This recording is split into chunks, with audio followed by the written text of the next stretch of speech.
संविधानको मर्म र भावनालाई मिच्ने, अतिक्रमण गर्ने, गणतन्त्रको भावनाका विरुद्ध हमला गर्ने जो काम भएको छ यो निकै नै दुःखदायी र दुर्भाग्यपूर्ण कुरा हो। तपाईँ हाम्रो रगतले लेखिएको संविधान हो। प्रतिक्रान्तिको अहिलेको नायक भनेको केपी ओली बन्न पुगेका छन्। केपी ओलीले अहिले एउटा जुन गुट गठन गर्दैछन् र हाम्रो पार्टीलाई फुटाउन कोसिस गर्दैछन्, त्यो नाकाम कोसिस बाहेक अरू केही पनि होइन। राष्ट्रव्यापी रूपमा संगठित भएको नेपाल कम्युनिस्ट पार्टी नै आधिकारिक पार्टी हो। अरू सबै यो पार्टीबाट फुटेर गएका चोइटाहरू मात्रै हुन्। अदालतले राजनीतिक मुद्दाहरूमा छलफल गर्न पाउँदैन भनेर केपी ओलीले अदालतलाई पनि धम्की दिएर हिँडिरहेको अवस्था छ। उनले सोच्ने कुरादेखि लिएर उनले गर्ने प्रत्येक निर्णयहरू संविधान बमोजिम हुनै पर्छ, कानुन बमोजिम हुनै पर्छ। त्योभन्दा बाहेक काम कुनै पनि प्रधानमन्त्रीले गर्न पाउँदैन। यो अहिलेको अदालत भनेको कसैको हुकुमका आधारमा बनेको अदालत होइन। यो संसदको पुनर्स्थापित हुन्छ फेरि पनि हुन्छ। संसदको पुनर्स्थापना बाहेक अर्को कुनै विकल्प हाम्रो देशका सामु छैन। लहरमा आधारमा, सनकका आधारमा कतिपय शासन सत्तामा पुगेका नायकहरूले गलत कदमहरू पनि चाल्ने गरेका छन्। अनेक प्रकारका प्रतिक्रियावादी शक्तिहरू लागि परेका छन्।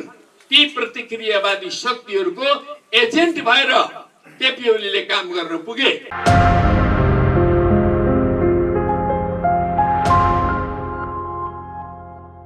पूर्ण उपस्थित कमेडहरू, पत्रकार साथीहरू, आज हामीहरू एउटा अत्यन्त गम्भीर मोडबाट अगाडि बढ्न बाध्य भएका छौँ।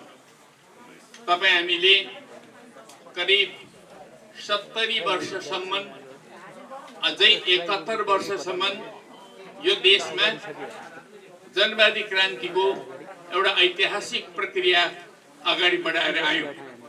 हाम्रो गौरवमय पार्टी नेपाल कम्युनिस्ट पार्टीको अगुवाईमा हामीले यी करिब 71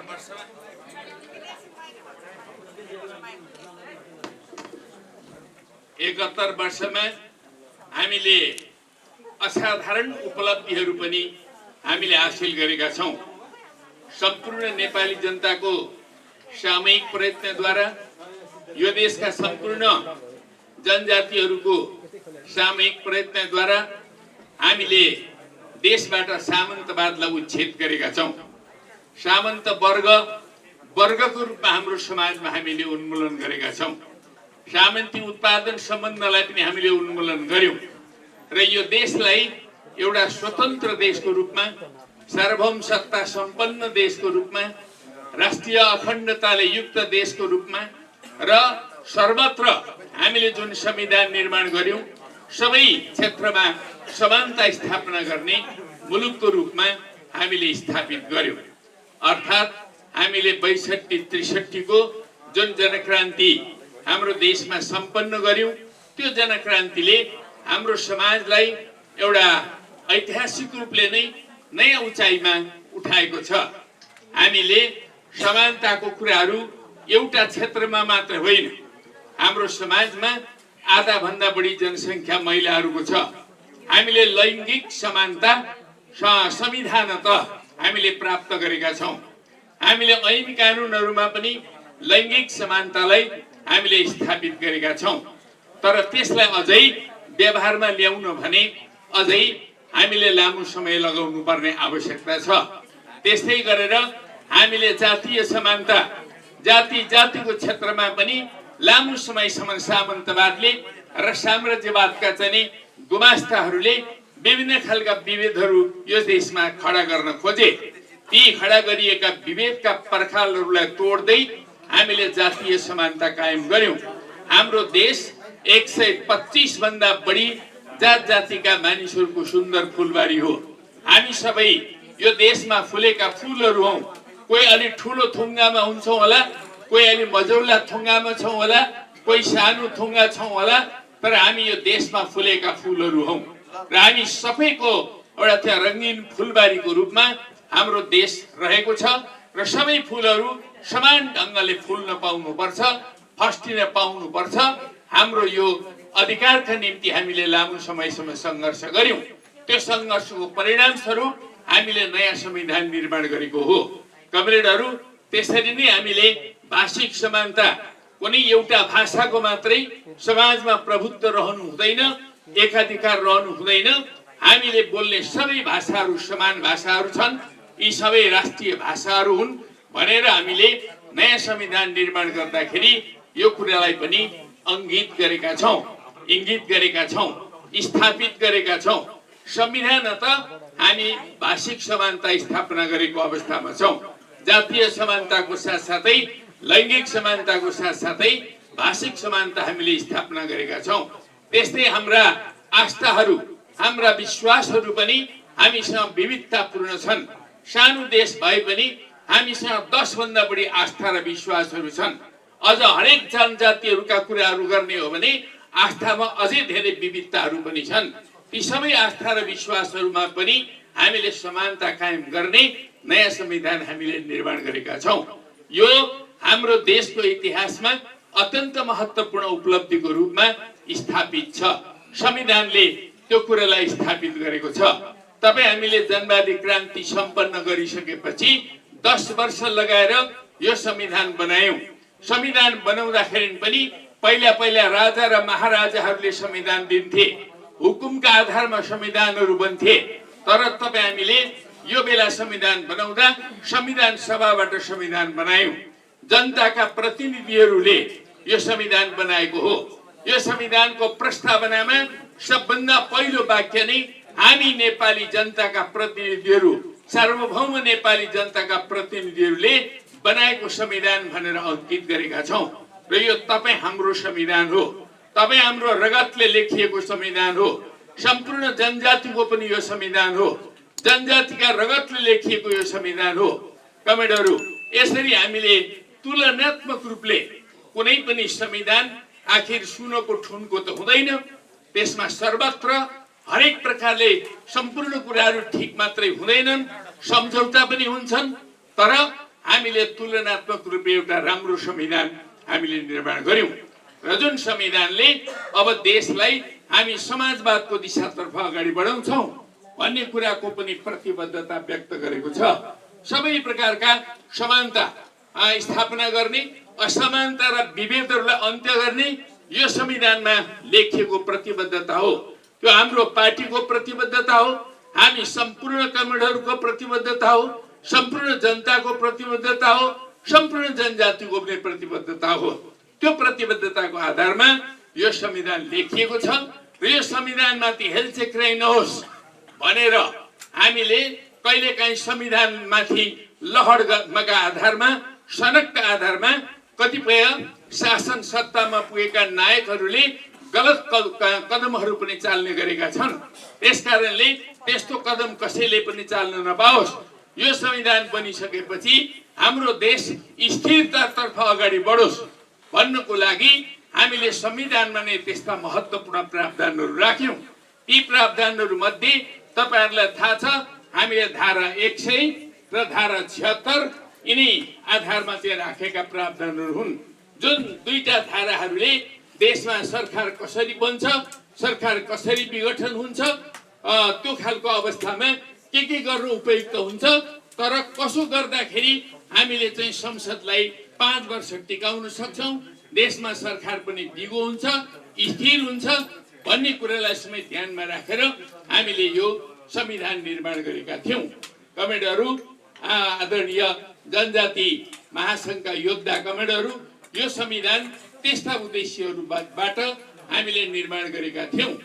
तर यो संविधानलाई जब पछिल्लो निर्वाचन पछाडि कार्यान्वयन गर्ने घडी आयो, यो कार्यान्वयन गर्ने घडीमा हाम्रो गौरवमय पार्टीलाई एउटा ठूलो अवसर प्राप्त भएको थियो। हामीले चाहिँ नि यो संविधानलाई कार्यान्वयन गर्ने सिलसिलामा हाम्रा दुईटा ठुल्ठुला कम्युनिस्ट पार्टीहरूलाई एकताबद्ध गर्यौं। एकताबद्ध भएर हामीले निर्वाचन लड्यौं।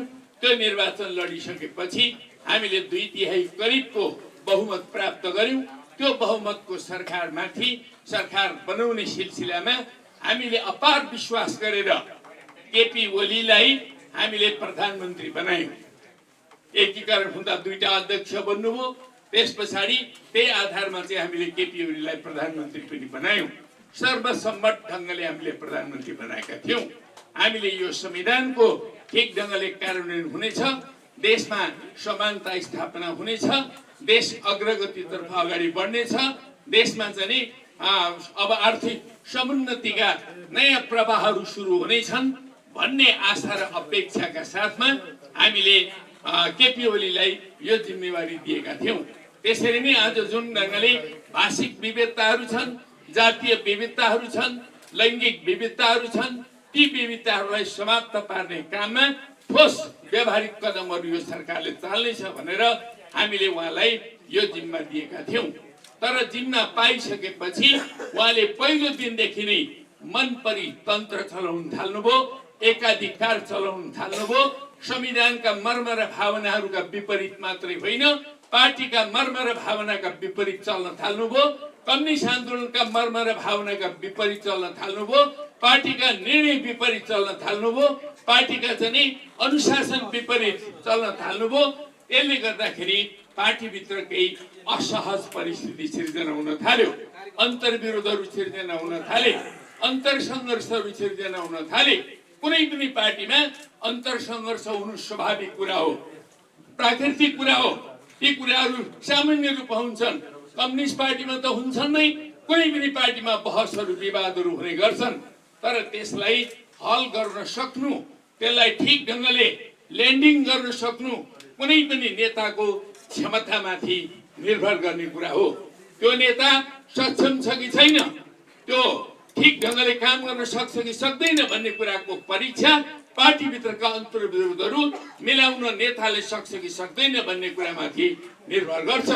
तर केपी ओली ती कुनै पनि बहसहरू विवादहरू ठिक ढङ्गले हल गर्न नसक्ने एउटा असक्षम नेताको रूपमा देखा परे, एउटा निरङ्कुश नेताको रूपमा देखा परे र उनले चाहिँ नि पार्टीका भावना र मर्मका विपरीत पनि काम गर्न थाले र हुँदाहुँदै उनले अन्त्यमा गएर यो संविधानलाई निमुट्ने काम गरे, संविधानमाथि क्रूरतम हमला गर्ने काम गरे।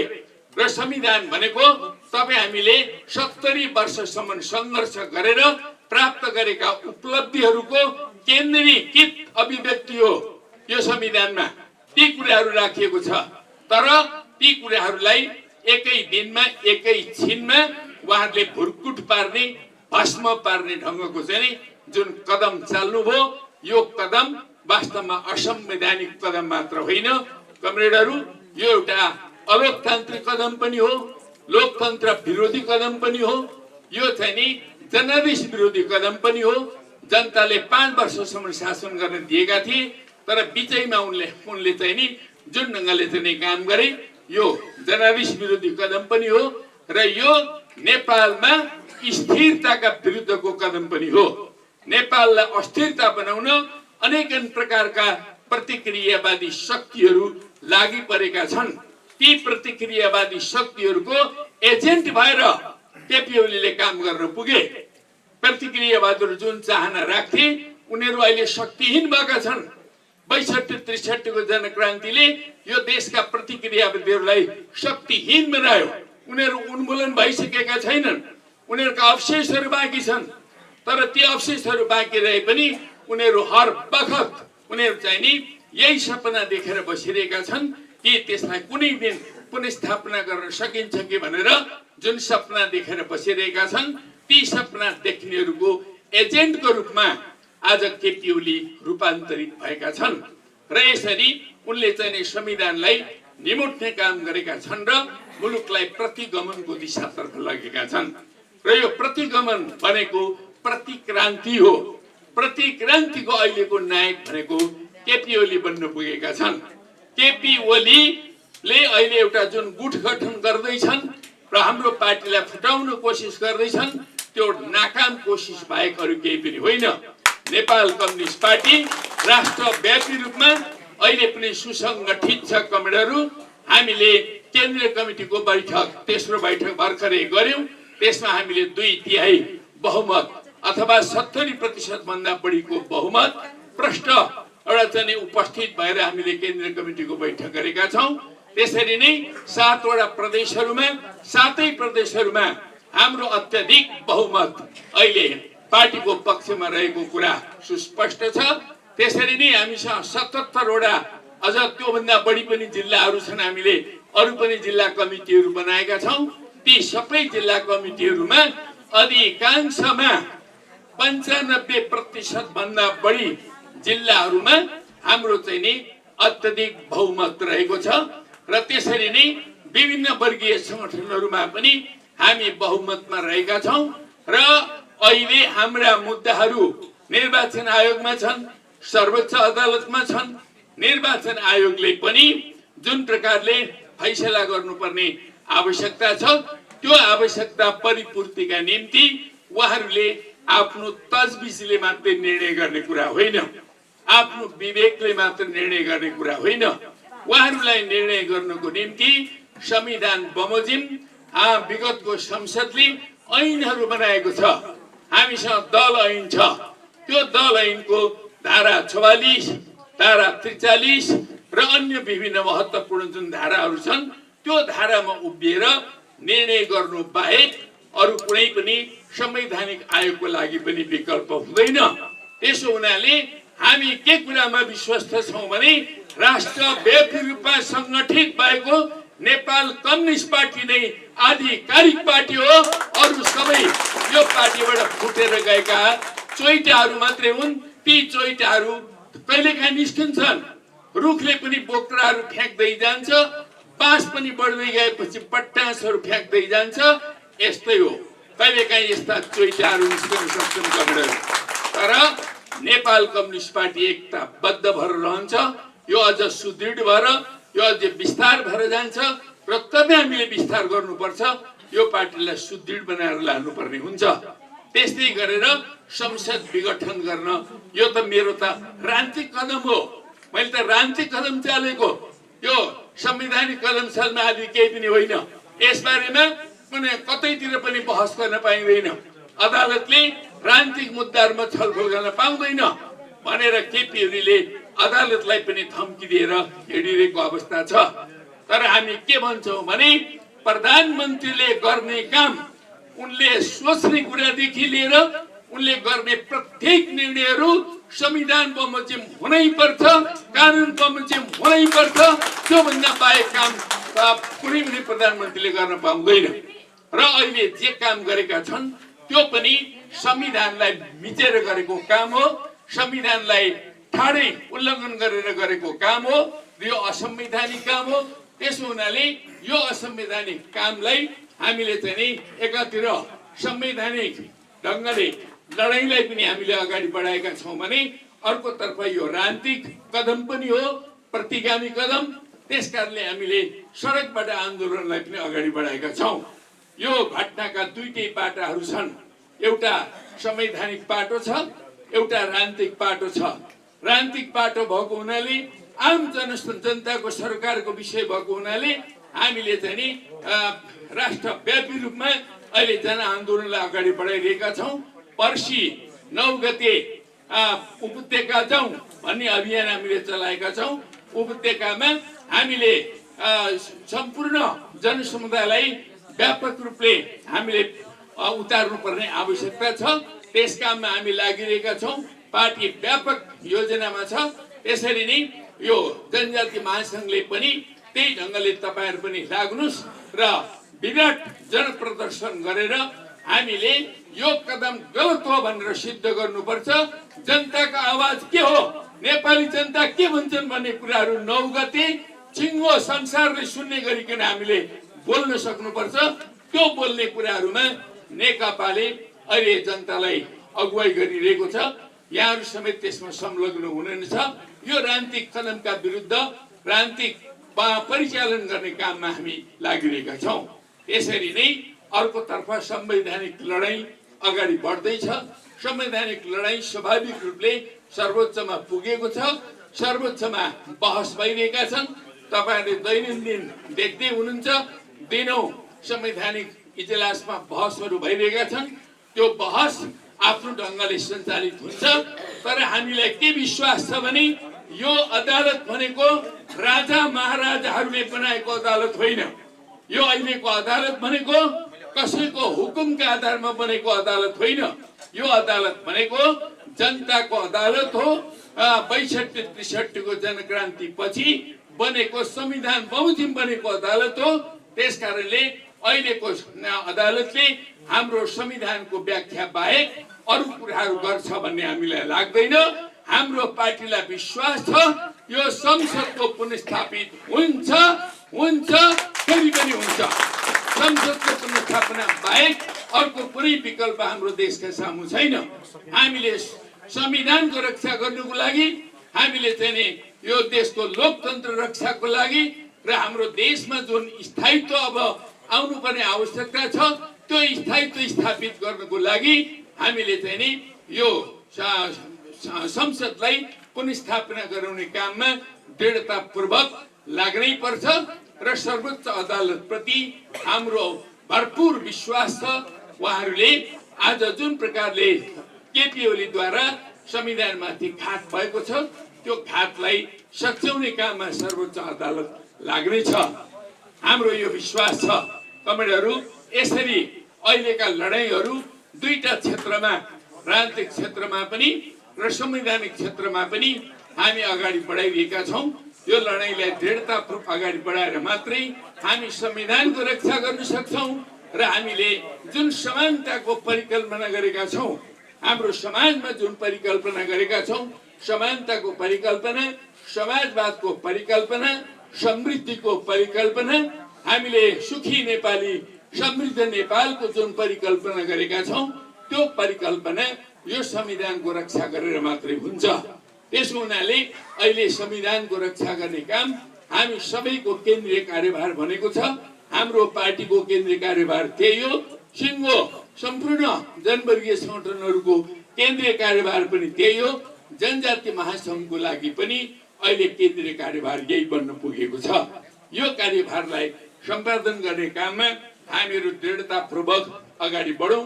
अब मैले मात्रै बोल्ने कुरा छैन, म पछि हाम्रा आदरणीय अध्यक्ष पनि हुनुहुन्छ। त्यसो हुनाले म धेरै लामो बोल्न चाहन्न।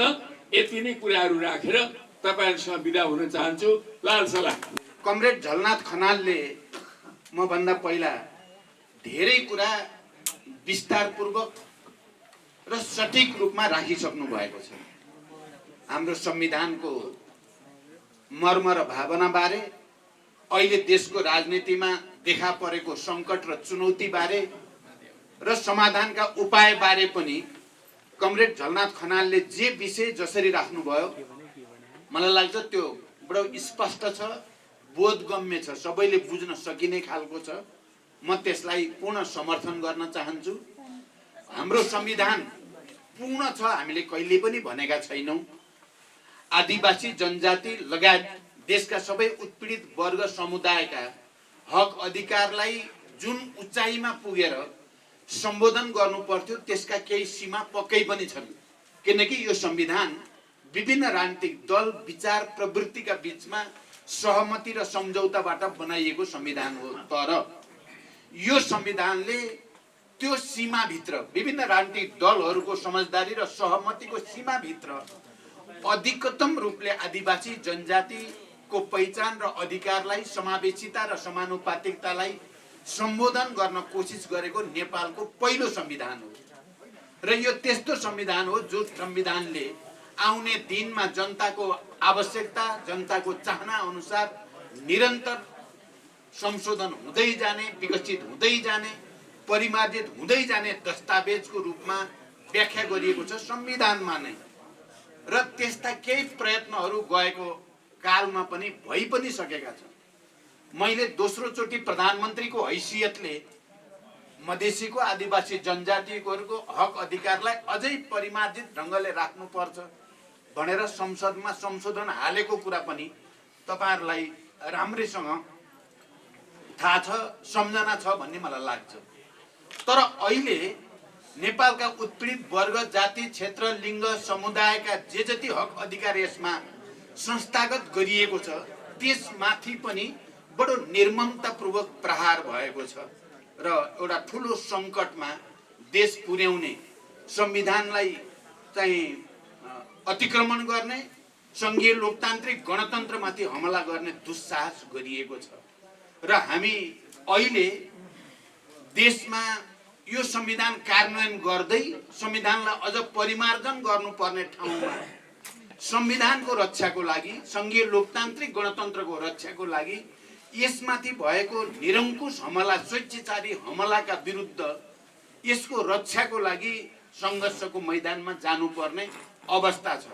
तपाईहरुको यो राष्ट्रिय भेला त्यसकारण एउटा त्यस्तो जटिल चुनौतीपूर्ण बेलामा आयोजना गरिएको छ र हाम्रो पार्टीले यो सबै प्रक्रियामा सबै संवैधानिक निकायहरूलाई भरोसा र विश्वास गर्दा गर्दै पनि यो संविधान निर्माणमा संघीय लोकतान्त्रिक गणतन्त्रको घोषणासम्म देशलाई ल्याइ पुर्याउन, यो संविधान निर्माणको तहमा पुर्याउन नेपाली जनताले, नेपालका उत्पीडित वर्ग, जाति, क्षेत्र, लिङ्ग, समुदाय सबैको जो भूमिका निर्णायक रूपले रह्यो, हामी त्यो जनताको अदालतमा गएर हाम्रा संवैधानिक निकायहरूलाई पनि सहजीकरण गर्नुपर्ने अवस्थामा आइपुगेका छौँ। यो दुर्भाग्यपूर्ण कुरा हो कि आफ्नै पार्टीको नेताले संविधानको मर्म र भावनालाई मिच्ने, अतिक्रमण गर्ने, बडो क्रूर ढङ्गले त्यसको मूल मर्ममाथि प्रहार गर्ने, संघीयताका विरुद्ध, समावेशिताका विरुद्ध, गणतन्त्रको भावनाका विरुद्ध हमला गर्ने जो काम भएको छ यो निकै नै दुःखदायी र दुर्भाग्यपूर्ण कुरा हो। यस्तो हुन त इतिहासमा यस्ता घटनाक्रमहरू भएका छन्। पार्टीभित्र राम्रा विचार र नराम्रा विचार, सही प्रवृत्ति र गलत प्रवृत्ति हुने गर्छन् र त्यहाँ बहस चल्ने गर्छ। कम्युनिस्ट आन्दोलनमा मार्क्स जस्ता, एङ्गेल्स जस्ता, लेनिन, स्टालिन, माओ जस्ता नेताहरू पनि कम्युनिस्ट आन्दोलनले देख्यो भने साथसाथै गोर्बाचोभ जस्ता, येल्सिन जस्ता कम्युनिस्ट आन्दोलनलाई बर्बाद पार्ने चेउसेस्का जस्ता मान्छेहरू पनि देखिए र जनताले कम्युनिस्ट आन्दोलनभित्र लुकेर छिपेर रहेका तानाशाहहरूलाई विद्रोहको आँधी बेरीद्वारा ध्वस्त पारेको इतिहास पनि हामीलाई थाहा छ। त्यसकारण हामी विचलित नभइकन धैर्यतापूर्वक र दृढतापूर्वक पार्टीभित्र देखा परेको तानाशाही प्रवृत्तिका विरुद्ध, निरङ्कुश प्रवृत्तिका विरुद्ध, गोर्बाचोभ र येल्सिन प्रवृत्तिका विरुद्ध, चाउसेस्को जस्ताको प्रवृत्तिका विरुद्ध हामी एक ढिक्का भएर लड्नु पर्दछ, त्यसमाथि विजय हासिल गर्नुपर्दछ। ठिक त्यस्तै बेलामा तपाईँ आदिवासी जनजाति महासङ्घको यो राष्ट्रिय भेला भएको छ। पार्टीले पर्सि 9 गते एउटा विशाल प्रदर्शन र सभाको आयोजना गरेको छ। त्यसमा तपाईँ हामी अझ आदिवासी जनजातिको लागि अझ बढी संवेदनशील, अझ बढी चुनौतीपूर्ण अवधि हो यो। किनकि पहिलोचोटि आदिवासी जनजातिलाई संविधानले उनीहरूको पहिचान र अधिकारलाई मान्यता दिएको छ। पहिलोचोटि नेपालको इतिहासमा, विगतमा जसरी भन्ने गरिन्थ्यो राजकीय अधिकार र सार्वभौम अधिकार राजा महाराजामा अन्तर्निहित हुने र संविधानको कुनै धारा बदल्नु पर्यो, खारेज गर्नु पर्यो भने राजा महाराजाहरूले हामीमा अन्तर्निहित राजकीय र सार्वभौम अधिकारको प्रयोग गरी फलानु फलानु धारा निलम्बन गरिबक्सेका छौँ भन्ने भाषा हामीले सुन्दै आएको हो। तर पहिलोचोटि यो संविधानले कुनै व्यक्ति विशेषलाई, राजा महाराजालाई होइन, हामी सार्वभौम नेपाली जनताले आफ्ना प्रतिनिधि मार्फत यो संविधान जारी गरेका छौँ, घोषणा गरेका छौँ।